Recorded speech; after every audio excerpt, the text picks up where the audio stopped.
Yo, what's up mga kaibigan? Nali na tayo magkwentuhan. So quick update lang tayo sa first two games sa araw na ito. Unahin natin ang third game ng Milwaukee Bucks at ng Indiana Pacers. Tabla ang series 1-1 at wala pa din si Giannis Antetokounmpo.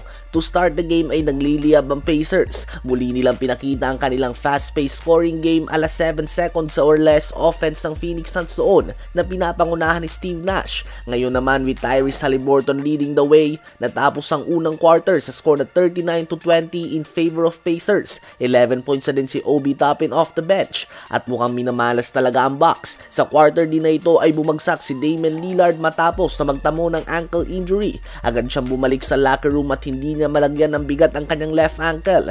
Ganun pa man ay rinitape nga ito at nagsuot siya ng additional ankle support at nakabalik pa din naman siya sa second quarter. Naibaba ng Bucks ang lamang sa pito ngunit puno nga ng energy si Haliburton at talagang buhay na buhay ang kanilang mga fans. Natapos ang first half sa score na 67-55 in favor of Pacers. 15 points si Miles Turner, 14 points si Obi Toppin at 8 points, 5 rebounds, 11 assists na si Tyrese Haliburton. Sa Bucks naman ay 19 points si Chris Middleton. Sa third quarter ay pinapakita nga ni Middleton ang kanyang leadership at pinapanatiling within striking distance ang Milwaukee Bucks. At sa fourth quarter ay nakuha nga ng Bucks ang kanilang first lead sa game na ito matapos ang tatlong magkakasunod na 3 points si Damian Lillard. Nag-indicate ang mga huling minuto. Sagutan ng punto sa magkabilang koponan, ngunit umabot pa nga ang game na ito sa overtime dahil sa 3 points si Middleton.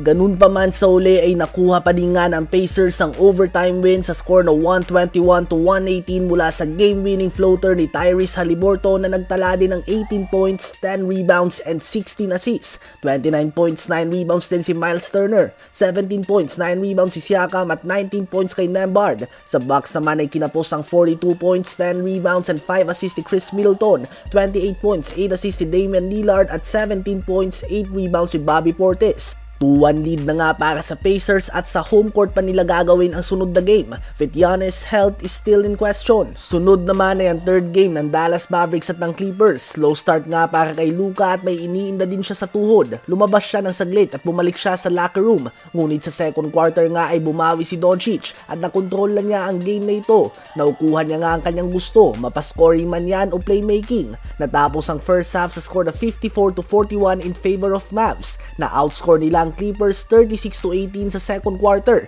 14.6 rebounds, 6 assists na si Doncic, 13 points si Lively at 2 points naman kay Kyrie Irving. Sa Clippers naman ay 14 points si Harden ngunit 3 points pa lang nga si Kawhi Leonard and he only took 2 shots and 5 points naman para kay Paul George. Matapos din na may pasok ni Doncic ang tira na ito ay sinabi niya nga na masyadong maliit umano ang 2-time Defensive Player of the Year Kawhi Leonard para depensahan siya. Sa third quarter naman ay bumabawi nga ang Clippers at naibaba nila sa 6 points ang lamang ng Mavs. Ngunit palagi nga may bawi din si Kyrie Irving upang mapanatili ng Mavs ang kanilang lamang. Sa uli ay matinding depensa ang pinapakita ng Mavs at muli nilang naibaba ang puntos ng Clippers at pinaabot ang tambak dito ng mahigit 20 puntos. Hanggang sa tuluyan nga nilang nakuha ang big win upang makuha ang 2-1 lead sa series na ito. At nanguna dyan ang isa na naman 20 plus 3-point double ni Luka Doncic at 21 points din kay Kyrie Irving.